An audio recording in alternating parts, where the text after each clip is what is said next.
ನಾವಂತೂ ಬೆಂಗಳೂರಿನ ಜನ ಅಟಲ್ ಬಿಹಾರಿ ವಾಜಪೇಯಿ ಅವ್ರನ್ನ ಪೂಜೆ ಮಾಡಬೇಕು. ಯಾಕೆಂದ್ರೆ ಬೆಂಗಳೂರಿಗೆ ಅಂತಾರಾಷ್ಟ್ರೀಯ ವಿಮಾನ ನಿಲ್ದಾಣ ಕೊಟ್ಟವರು ಅಟಲ್ ಬಿಹಾರಿ ವಾಜಪೇಯಿ ಅವರೇ, ಬೆಂಗಳೂರಿಗೆ ಮೆಟ್ರೋ ಕೊಟ್ಟವರು ಅಟಲ್ ಬಿಹಾರಿ ವಾಜಪೇಯಿ ಅವರೇ.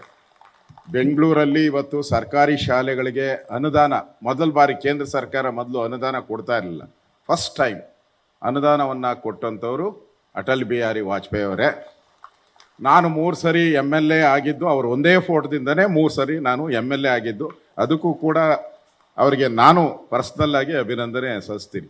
ಅಟಲ್ ಬಿಹಾರಿ ವಾಜಪೇಯಿ ಅವರು ಬಹಳ ಸರಳ ಅಂದರೆ ಅತಿ ಸರಳ. ನಮ್ಮ ಬೆಂಗಳೂರಿಗೆ ಬಂದಾಗ ಇಲ್ಲಿ ಕುಮಾರಕೃಪಾದ ಗೆಸ್ಟ್ ಹೌಸಲ್ಲಿ ಇರ್ತಾ ಇದ್ರು. ನಾವು ಹೋದಾಗ ಅವ್ರು ಒಂದೇ ಮಾತು ಹೇಳಿದ್ರು, ನಮಗೆ ಒಳ್ಳೆ ದೋಸೆ ನಮಗೆ ಕೊಡಿಸಿ, ಒಳ್ಳೆ ದೋಸೆ ಕೊಡಿಸಿ ಅಂತ. ನಾವು ಅಲ್ಲೇ ಶಿವಾನಂದ ಸರ್ಕಲ್ಗೆ ಹೋಗಿ ದೋಸೆ ತಂದು ಕೊಟ್ಬಿಡ್ತೀವಿ, ಯಾವ 5 ಸ್ಟಾರ್ ಹೋಟ್ಲಿಗೂ ಹೋಗ್ತಾ ಇರಲಿಲ್ಲ. ಅಷ್ಟು ಅಂದರೆ ನೀವು ನಾನು ಭಾಳ ಬಾರಿ ಭೇಟಿ ಮಾಡಿದ್ದೀನಿ, 16 ಬಾರಿ ಅವ್ರ ಜೊತೆ ವೇದಿಕೆಯಲ್ಲೂ ಕೂತಿದ್ದೀನಿ, 16 ಬಾರಿ ಅವರನ್ನು ಭೇಟಿ ಮಾಡಿದ್ದೀನಿ.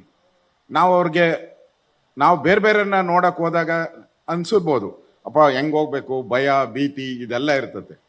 ಆದರೆ ಅಟಲ್ ಬಿಹಾರಿ ವಾಜಪೇಯಿಯವ್ರನ್ನ ನೋಡಕ್ಕೆ ಹೋದಾಗ ನಮ್ಮ ದೊಡ್ಡಪ್ಪನ ಯಾರನ್ನೋ ನೋಡಕ್ಕೆ ಹೋಗ್ತಾ ಇದ್ದೀನಿ ಅನಿಸ್ತದೆ. ಅಷ್ಟು ಅಂದರೆ ಏನು ಭಯನೇ ಇರಲ್ಲ, ನಮ್ಮ ಮನೆಯವರ ಒಂದು ದೊಡ್ಡ ಯಜಮಾನನ ನೋಡಕ್ಕೆ ಹೋಗ್ತೀನಿ ಅನ್ನೋ ಪ್ರೀತಿ ಕಾಣ್ತೈತೆ. ಆ ರೀತಿಯಾದಂಥ ವ್ಯಕ್ತಿತ್ವವನ್ನು ಅಟಲ್ ಬಿಹಾರಿ ವಾಜಪೇಯಿ ಅವರು ನಾವು ನೋಡಿದಿರಿ. ಇಡೀ ದೇಶದಲ್ಲಿ 2 MP ದೇಶದಲ್ಲಿದ್ದಾಗ ನಮಗ BJPಗೆ ದೇಶದ ಪ್ರಧಾನಮಂತ್ರಿಯ ಬಾಗಿಲನ್ನ BJPಗೆ ತೆಗೆದಂಥವ್ರು ಯಾರಾದರೂ ಇದ್ರೆ ಅದು ಅಟಲ್ ಬಿಹಾರಿ ವಾಜಪೇಯಿ ಅವರು. ಅವರಿಂದ ನಾವು ಇವತ್ತು ಪ್ರಧಾನಮಂತ್ರಿಗಳ ಒಂದು ಸ್ಥಾನಗಳನ್ನು, ಕೇಂದ್ರ ಸಚಿವರುಗಳ ಸ್ಥಾನಗಳನ್ನು ನೋಡ್ತಾ ಇದ್ದೀರಿ.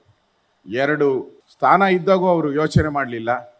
2 ಸ್ಥಾನದ ಇದ್ದಾಗ ಹೇಗಿದ್ರು ಅದೇ ಬಟ್ಟೆ, ಅದೇ ಸ್ಟೈಲು, ಅದೇ ರೀತಿ ಅವರ ಜೀವನ ಶೈಲಿ. ಪ್ರಧಾನಮಂತ್ರಿ ಆದಾಗೂ ಕೂಡ ಅದೇ ರೀತಿ ಅವರ ಜೀವನ ಶೈಲಿ. ಈ ಥರದ ಅಜಾತ ಶತ್ರುವನ್ನು ಭಾರತದ ಇತಿಹಾಸದಲ್ಲಿ ನೋಡಕ್ಕೆ ಸಾಧ್ಯನೇ ಇಲ್ಲ. ಆ ಥರದ ವ್ಯಕ್ತಿತ್ವ ನಮ್ಮ ಅಟಲ್ ಬಿಹಾರಿ ವಾಜಪೇಯಿ ಅನ್ನೋದಕ್ಕೆ ಹೆಮ್ಮೆ ಆಗುತ್ತೆ. ಅವರ ಇವತ್ತು ಪುಸ್ತಕ ಬಿಡುಗಡೆ ಮಾಡಿದ್ದಾರೆ, ನಾನು ಕೂಡ ಅದನ್ನು ಪುಸ್ತಕವನ್ನು ನೋಡ್ತಾ ಇದ್ದೆ.